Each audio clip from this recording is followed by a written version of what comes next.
दोस्तों, स्कूल का बैग लेकर एक लड़की आती है और दौड़ते हुए नदी में छलांग लगा देती है। नदी के किनारे एक लड़का जो है अपने पालतू जानवरों को चरा रहा था। जब उसके कानों में कुछ पानी में गिरने की आवाज़ आती है तो वह देखता है कि नदी में के ऊपर एक लड़की बैग के साथ तैर रही है। तो वह पानी में छलांग लगाता है और उस लड़की को उसके बैग के साथ पकड़कर उसको बाहर निकाल लेता है। का कारण पूछता है, प्लीज़ मुझे छोड़ दो, मेरा उस दुनिया में कोई नहीं है। कुछ भी उल्टा सीधा काम नहीं करती, लेकिन मेरे घर वाले मुझ पर गंदा इल्जाम लगाते हैं। मैंने 4 दिनों से कुछ नहीं खाया है, लेकिन किसी को कोई फ़र्क नहीं पड़ता, इसलिए मुझे आप छोड़ दो। दोस्तों, फिर वह लड़की पानी में डूबने की कोशिश करती है, लेकिन वह लड़का उसको पीछे से अच्छे से पकड़ लेता है। लाख कोशिश करती है, लेकिन वह लड़का उसको छोड़ता नहीं है। कुछ ही देर में दोस्तों, वह लड़का उस पर न जाने ऐसा कौन सा जादू कर देता है कि लड़की अपनी जान देने का इरादा बदल देती है। दोस्तों, बहुत ही इमोशनल स्टोरी है। आइए जानते हैं पूरी कहानी इस वीडियो में। लेकिन वीडियो में आगे बढ़ने से पहले आपसे रिक्वेस्ट है, अगर वीडियो को लाइक कर दीजिए, अगर चैनल पर नए हैं तो चैनल को सब्सक्राइब कर लीजिए ताकि मेरा हौसला बढ़ता रहे। दोस्तों, यह कहानी उत्तर प्रदेश के जिला सिद्धार्थ नगर की एक गांव है जिसका नाम है जखोरा। राप्ती नदी के किनारे एक बसा हुआ गांव है। उसी गांव की एक लड़की जिसका नाम होता है पिंकी। दोस्तों, पिंकी 12वीं कक्षा की पढ़ाई करने के बाद सोचती है आगे कुछ पढ़ाई करूं, लेकिन उसके घर वाले उसको मना करते थे पढ़ाई के लिए, क्योंकि उस घर में उसका कोई नहीं था। उसकी माँ थी, ना ही उसका सगा बाप था। जब वो 6 साल की थी तो उसके पिता की मौत हो जाती है। उसके बाद उसकी माँ दूसरी शादी कर लेती है। जब वह 10 साल की होती है तो दोस्तों, उसकी माँ की मृत्यु हो जाती है। वह अपने सौतेले बाप के साथ रहती है, लेकिन 2 साल के बाद उसका सौतेला बाप दूसरी शादी कर लेता है। दोस्तों, इस हिसाब से ना उसकी माँ सगी थी, ना उसका बाप सगा था। सौतेले तो सौतेले ही होते हैं। दोस्तों, ये दोनों लोग उससे कोई अपनापन नहीं दिखाते थे, प्यार नहीं करते थे। 8 साल का वक्त बीत जाता है। इस बीच उसके सौतेले माँ बाप के भी 3 बच्चे हो जाते हैं। दोस्तों, पिंकी इन तीनों बच्चों की देखभाल एक आया की तरह करती है। दोस्तों, जो पिंकी थी वह अलग रहती थी। परिवार में उसे घर का सारा काम करना पड़ता था। इन तीनों बच्चों की देखभाल करनी पड़ती थी, पर घर का सारा काम करना पड़ता था। दोस्तों, एक स्कूल में वह पढ़ती थी। वहाँ महीने में केवल 10 ही दिन स्कूल जाने को उसको मौका मिलता था, लेकिन इस 10 दिनों की पढ़ाई के बाद भी वह एक अच्छी स्टूडेंट थी। जब से उसकी माँ की मौत हो गई थी, 8 साल में ना उसने कोई ढंग से खाना खाया और ना मनपसंद कोई कपड़ा पहना। फिर भी दोस्तों, वह अपना जीवन किसी तरह काट रही थी। लेकिन जब वो 12वीं कर लेती है, उसके बाद वह कॉलेज जाने की बात करती है तो उसके सौतेले माँ बाप जो होते हैं बुरी तरह से उस पर भड़क जाते हैं और 3-4 दिन तक वह कोई खाना नहीं खाती है। उसके बावजूद उस पर कोई दया, कोई रहम नहीं करता है। उसके ऊपर सौतेली माँ जो थी उसको ताने मारती, उल्टे सीधे इल्जाम लगाती थी। तू बड़ी हो गई है, तुझे और कुछ और चीज़ की ज़रूरत है, इसलिए तू जाना चाहती है, इसलिए घर से तू बाहर रहना चाहती है। तमाम इस तरह की बातें उसको कह कर उसको तंग किया जाता था। कि वह कहती थी कि जब पढ़ना भी नहीं और इस तरीके से मेरी ज़िंदगी नर्क बन गई है, तो ये ज़िंदगी को जीने का क्या फ़ायदा। दोस्तों, वह अपना मन जान देने के लिए बना लेती है। उसके बाद वह अपनी कापी किताबों और अपने बैग में भरती है और जाकर उस नदी में कूद जाती है। दोस्तों, जब वह लड़का उसे पानी से बाहर निकालता है, वह लड़के का नाम संतोष होता है। उसको वह सारी कहानी बताती है। दोस्तों, सारी कहानी पिंकी उसको बताती है और बोलती है, मुझे बचाने से कोई फ़ायदा नहीं है, मैं आके दोबारा इस नदी में फिर से डूबकर मर जाऊंगी, मुझे जीना नहीं है। दोस्तों, उसके बाद फिर पिंकी जो है पानी में कूदने का फिर से प्रयास करती है, लेकिन जो संतोष होता है उसको कस के पकड़ लेता है। काफ़ी मशक्क़त के बाद भी उसको जाने नहीं देता। वह रोती है, चिल्लाती है, कहती है मुझे छोड़ दो, लेकिन वह कहता है अच्छा ठीक है, 5 मिनट रुक जाओ, उसके बाद तुम जो चाहे तुम कर लेना, कोई बात नहीं। दोस्तों, उसके बाद पिंकी थोड़ा शांत होती है। उसको बिठाता है और एक लंबी सांस खींचता है। वह बोलता है कि दोस्तों, यह बात सही है तुम्हें, लेकिन जब तुम्हारी शादी हो जाएगी, दूसरे के घर चली जाओगी, तो तुम्हारे कष्ट दूर हो जाएंगे। लेकिन दोस्तों पिंकी कहती है इतनी गालियाँ मिल रही थी, इतने ताने देते थे वह लोग मैं अभी तक इसलिए जिंदा थी, मैं पढ़ाई कर रही थी, सोच रही थी कि आगे चलकर कुछ करूँगी, इसलिए इसके सहारे मैं जी रही थी। मेरा अगर पढ़ाई नहीं है तो मैं जी के क्या करूँगी दोस्तों। फिर उसको संतोष कहता है कि देखो दुनिया में तुम अकेली नहीं हो, मुझे देख लो। पिताजी नदी के किनारे आकर बस गए थे। कुछ दिनों बाद उन्हें सांप ने काट लिया, जिसके बाद उनकी मृत्यु हो गई। अब मैं और मेरी माँ यहाँ 10 साल से रहते हैं। मैं 10 साल का था जब चौथी कक्षा में पढ़ता था। उसके बाद मेरे ऊपर जिम्मेदारी आ गई। मेरी माँ कहीं आ जा नहीं सकती कि किसी तरीके से मेरे घर में एक जानवर भैंस रखी हुई थी, जिसका हम दूध बेचकर अपना पेट भरते थे। हम लोगों ने भी अपना पेट भरा और पेट पाला, वरना हम लोग भी भूखे मर जाते। अभी भी हम लोगों की जिंदगी में कोई उम्मीद की किरण नहीं है, बस अंधेरा ही अंधेरा है। बस मेरे पास 3 भैंसें हैं, मैं इन्हीं का दूध बेचता हूँ, अपना और अपनी माँ का पेट भरता हूँ। हमारे पास कुछ नहीं है तो क्या हम जी नहीं रहे हैं? तुम्हारी तरह दुनिया में बहुत सारे लोग हैं। अगर वह सारे लोग अपनी पिंकी यह दुनिया जो खाली हो जाएगी। दोस्तों इतना समझने के बाद संतोष जो है पिंकी से कहता है कि देखो जब कोई दुख में होता है तो मुझे बहुत दुख होता है, लेकिन मेरा दिल एकदम पिघल जाता है और मैं तुम्हें इस तरीके से मरते हुए नहीं देखना चाहता। मेरे घर चलो, मेरी माता जी हैं, समझदार हैं, उनसे अपनी परेशानी बताओ। तुम्हारे घर जाएंगे, तुम्हारे माँ बाप को समझाएंगे, क्या पता उनकी बात से वो लोग सुनने के बाद वह बदल जाए। पिंकी कहती है ठीक है। उसके बाद बैग को खोल कर वह उसकी कॉपी किताब को सूखने के लिए धूप में रख देता है। वह 2 घंटे तक वहाँ बैठ जाती है और 2 घंटे में तमाम बातें उन दोनों के बीच में हुई। उसके बाद जरा जल्दी वो अपनी भैंसों को लेकर अपने घर चला जाता है। उसकी माँ रहती है घर पर अपनी माँ से सारी बात बताता है, पिंकी को मिलवाता है। दोस्तों संतोष की माँ को काफ़ी दुख पहुँचता है कि पिंकी का सारा किस्सा सुनने के बाद वह कहती है कि बेटा तुम्हारे अपने सोते क्या तुम्हारे मामा मामी नाना नानी ऐसा कोई सगा नहीं है तुम्हारे आगे पीछे के? तो पिंकी कहती है कि नहीं है, सभी लोग हैं, लेकिन जब से मम्मी की मौत हो गई है 8 साल से कोई मुझसे मिला नहीं है। ना मैं जानती हूँ कि उनमें से कौन है कौन नहीं है। उसके बाद उसकी माँ कहती है चलो ठीक है, मेरे साथ मैं तुम्हारे घर चलती हूँ। दोस्तों उसके घर जो है वह नदी के किनारे था और जो जाखोरा गांव था वह वहाँ से 2 से 2.5 किलोमीटर की दूरी पर था।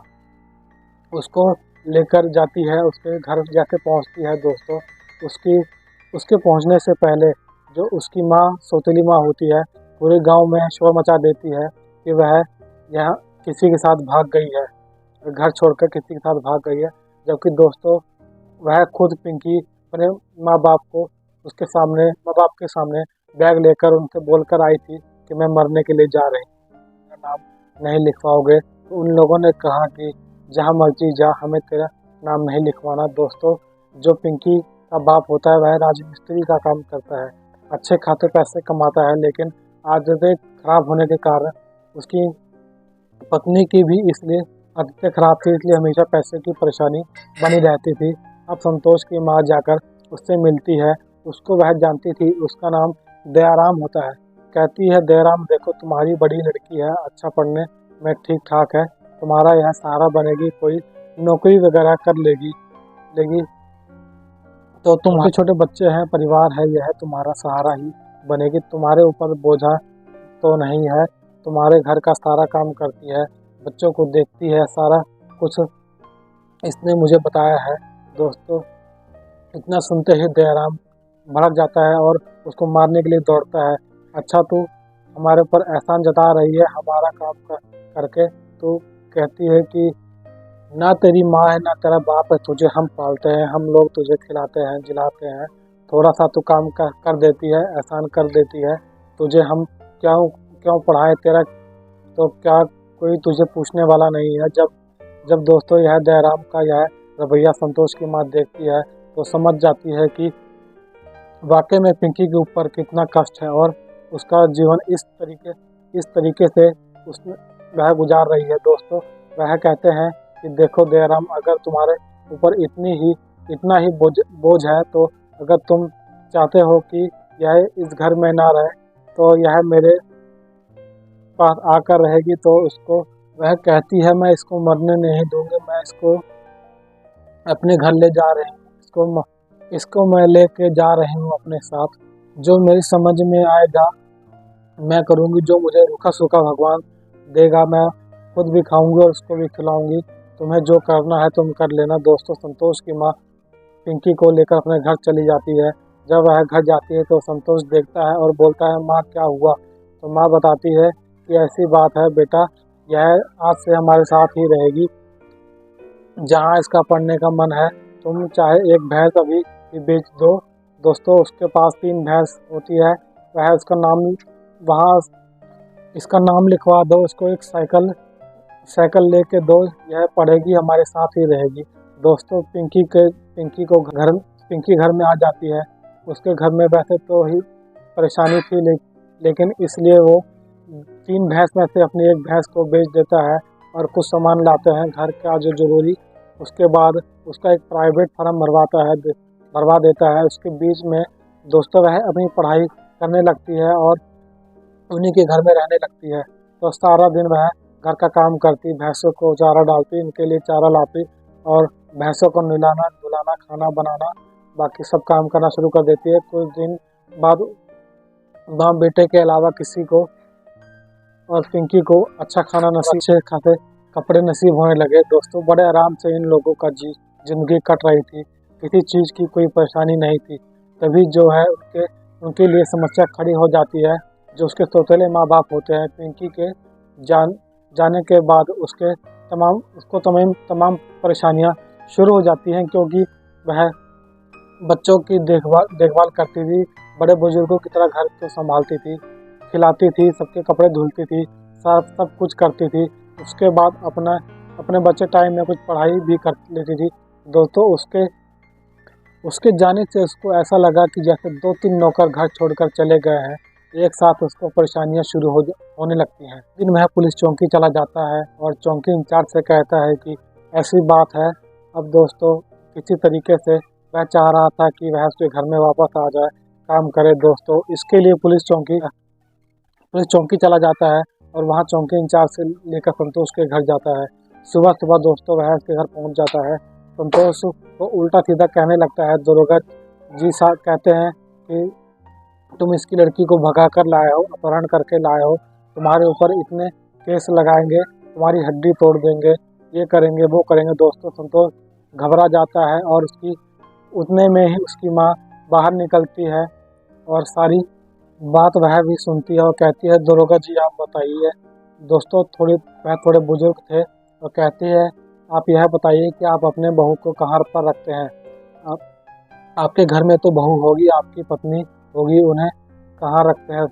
क्या यह तुम्हारी बहू है क्या जो घर में रख रखी है? और मैं घर में रखता हूँ। तो उन्होंने कहा कि मैं अपने बहू को घर में रखी हूँ, यह मेरी बहू है, यह मेरा बेटा है, इन दोनों ने शादी कर ली है, इसलिए यह इस घर में रह रही है।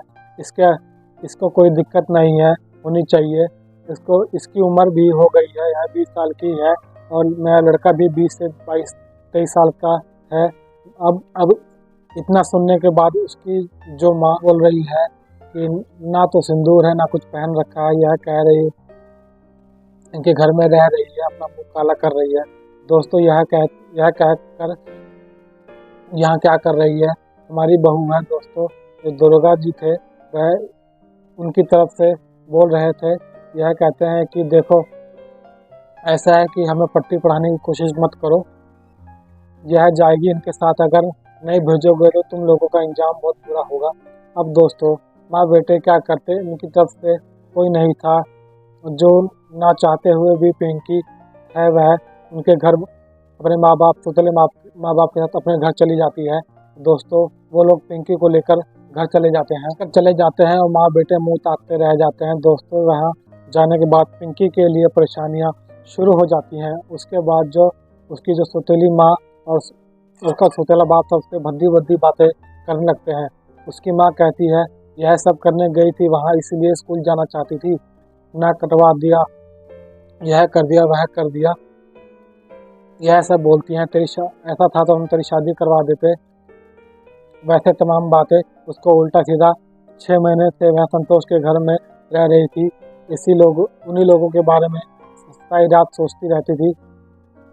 माँ बेटे कैसे रह रहे होंगे, पता नहीं मम्मी ने खाना खाया कि नहीं खाया। उन लोगों ने एक और जानवर रख लिया था, 4-5 जानवर थे घर में। पिंकी को बड़ी टेंशन होती थी, उन्हें होती रहती थी, और यह परिवार जो है उनके प्रति प्रताड़ित करने लग गया था। इधर जो है संतोष की जो उसकी माँ का भी हाल जो है उसके बारे में सोच रहे थे कि बेचारी के ऊपर क्या पता नहीं क्या बीत रही होगी। दोस्तों, इतने में इन दोनों माँ बेटे का अंदाजा सही था, वह परेशानी से गुजर रही थी। एक दिन जो है संतोष की माँ बोलती है बेटा चल हम उसके मेरे साथ चल, हम उसको लेकर आते हैं। दोस्तों, उसके बाद उसकी माँ और उसका बेटा जाखुरा गांव के जो ग्राम प्रधान होते हैं उनसे मिलती है। माँ बेटे उसे सारी बात बताते हैं। भाई साहब देखिए ऐसी बात है, प्रधान जी हैं जो कहते हैं कि हमें पता है क्या क्या कहा जाए, वह बहुत दुष्ट किस्म का आदमी है। दयाराम उसकी पत्नी है जो वह लड़की को इतना सताती है कि वह कुछ नहीं बोलती, बल्कि यह उल्टा सीधा बोलते हैं। मुझे काफ़ी दुख हुआ, मैंने सुना है कि वह लोग लेकर चले आए हैं, लेकिन अच्छा हुआ तुम लोग आ गए हो, बताओ अब क्या किया जाए। उसकी माँ कहती है कि चलो जो पिंकी है उससे एक बार पूछ ले हम कि उसको लेने आए हैं, हमसे उसका कष्ट देखा नहीं जाता। तो प्रधान जी कहते हैं चलो ठीक है। वह जो है 4-6 लोगों को और इकट्ठा करते हैं और सारे इकट्ठे होकर दयाराम के घर पहुंच जाते हैं। दयाराम को बुलाते हैं, बोलते हैं भाई तो अगर ये लड़की यहाँ वहाँ पर थी, पढ़ रही थी, लिख रही थी, तो तुझे क्या दिक्कत थी? तूने उसका पढ़ाई छुड़वा रखा था तमाम। उसको यहाँ पर कष्ट था, मैं देख ही रहा हूँ। वैसे देखा जाए तो तूने वहाँ ना तो उसका सगा बाप है, ना वो उसकी सगी माँ है। तुम लोग उसके साथ व्यवहार भी ऐसा करते हो, तो तुम लोग उसको वहाँ पे लोगों को घर का काम करना पड़ रहा था, इसलिए लेकर चले आए। दोस्तों, उसके बाद पिंकी घर से निकलती है और आते ही संतोष की माँ को पकड़ कर रोने लगती है। दोस्तों, उसके बाद प्रधान जी पिंकी से पूछते हैं कि बेटा यह बताओ तुम इसके पास रहना चाहती हो तो दयाराम के पास, संतोष और उसकी माँ के साथ। दोस्तों, पिंकी तुरंत जो है कहती है संतोष और उसकी माँ के साथ रहना चाहती हूँ, मैं एक दिन भी यहाँ नहीं रहना चाहती। दोस्तों, उसके बाद प्रधान जी बोलते हैं कि देखो ऐसे तो तुम रह नहीं सकती। क्यों? दरोगा जी ने क्या कहा है? तुम अगर वहाँ रहोगी तो तुम्हारे को संतोष से शादी करनी पड़ेगी। दोस्तों, उसके बाद पिंकी कहती है मैं इन लोगों को बहुत प्यार करती हूँ, अगर यह भी मुझसे शादी करना चाहते हैं तो मुझे मंजूर है। मुझे कोई परेशानी नहीं है, क्योंकि वैसे भी मैं उस परिवार से कभी दूर नहीं जाऊंगी। वह परिवार मैं नहीं छोड़ना चाहती। दोस्तों, उसके बाद प्रधान जी कहते हैं संतोष तो अनपढ़ है, कल को तुम ताने मारोगे उसको। प्रधान जी कहते हैं कि मान लो तुम कल बीए कर लोगी, उसके बाद एमए कर लोगी, मान लो तुम्हारी कहीं नौकरी कहीं करने लगोगी, फिर क्या होगा? दोस्तों, पिंकी ने कहा कि प्रधान जी ऊपर वाले से बड़ा कोई नहीं होता, लेकिन यह लोग मेरे लिए उनसे भी बड़े हैं, क्योंकि मैं इन्हें क्यों ताना मारूंगी? इन लोगों से क्योंकि मैं बहुत प्यार करती हूँ। यह लोग बहुत अच्छे हैं। इन लोगों ने मेरी इतनी देखभाल करी है, मेरी माँ के बाद अगर कोई दुनिया में है जो यही लोग हैं। दोस्तों, उसके बाद प्रधान जी कहते हैं फिर किस बात की देरी है? 10-20-50 लोग इकट्ठा हो गए, कहते हैं कि अभी शादी होगी मंदिर में, चलो अभी शादी करके। दोस्तों, उसके बाद पिंकी जाती है, सारे लोग जाते हैं, पास में ही एक मंदिर रहता है और और इधर उसके सौतेला जो बाप होता है भाई इंस्पेक्टर साहब को फ़ोन कर चुका होता है। तो यह लोग जाते हैं मंदिर में, सिंदूर दान होता है, शादी होती है। तो कैसे ही आकर दरोगा साहब जी वहाँ पहुँच जाते हैं, प्रधान जी से मिलते हैं, बोलते हैं प्रधान जी क्या हो रहा है। तो उन्होंने कहा कि शादी हो रही है, यह लड़का बालिग और लड़की भी बालिग है, दोनों की शादी हो गई है, आप देख सकते हैं। उसके बाद प्रधान जी दरोगा साहब बोलते हैं प्रधान जी मैं भी यही चाहता था। उस दिन मैं उसको लेने के लिए गया था, मुझे लग रहा था कि ये लोग गलत हैं, जो उसको सौतेले माँ बाप है, लेकिन क्योंकि मुझे अपना काम करना था तो मैं उसको वहाँ से यहाँ लाकर कर दिया, ताकि समाज में कोई इस तरीके से कोई गलत संदेश ना जाए, क्योंकि इस तरीके से जाकर किसी के घर ना रहने लगे। लेकिन मैं सच में बताऊं तो दिल से मैं यही चाहता था, यह परिवार इसके लिए सही है और यह लड़का भी बहुत सही है। प्रधान जी ने कहा कि तुम किस लिए आए हो? तो दरोगा जी कहने लगे अरे मैं मिठाई खाने के लिए आया हूँ। अरे मिठाई मंगवाओ, कम से कम मिठाई तो खिलवाओ। दोस्तों मिठाई आई, बांटी गई। दोस्तों 2 दिन के बाद कुछ पैसे प्रधान जी ने दिए और कुछ पैसे दरोगा जी ने दिए और कुछ थोड़े बहुत पैसे संतोष ने इकट्ठा करके एक बड़ी सी पार्टी रखी और वहाँ बहुत सारे लोग आए और वहाँ पर सबने भोजन किया। दोस्तों यह घटना को आज 7 साल हो चुके हैं। पिंकी एक प्राइवेट स्कूल में पढ़ाती थी। संतोष के पास 12-13 भैंसें उसने रख रखी थी। 2-4 बीघा जमीन ले ली थी। मियाँ बीवी बड़े आराम से रहने लगे और 1-1.5 लाख रुपये महीना उनकी इनकम होने लगी। कोई दिक्कत नहीं थी। दोस्तों दोनों के 2 बच्चे भी थे और दोस्तों जो 3 बच्चे उनके सौतेले माँ बाप के थे। पिंकी का उन बच्चों से भी बहुत लगाव था, तो पिंकी को उन बच्चों की पढ़ाई का भी खर्चा उठाती थी, उसको समय समय पर मिलती रहती थी। ये बात और है कि उसके जो सौतेले माँ बाप थे उनसे मिलना जुलना नहीं था, बोलचाल नहीं थी पिंकी का। लेकिन दोस्तों सब कुछ अच्छा चल रहा था, कुल मिलाकर सारे लोग अच्छे से रह रहे थे। दोस्तों यह वीडियो आपको कैसी लगी कमेंट में ज़रूर बताना, और आपको ज़रा से भी अच्छी लगी होगी तो मेरे चैनल को सब्सक्राइब करना, लाइक शेयर और ज़रूर करना। चलो मिलते हैं अगले वीडियो में। जय हिंद, नमस्कार।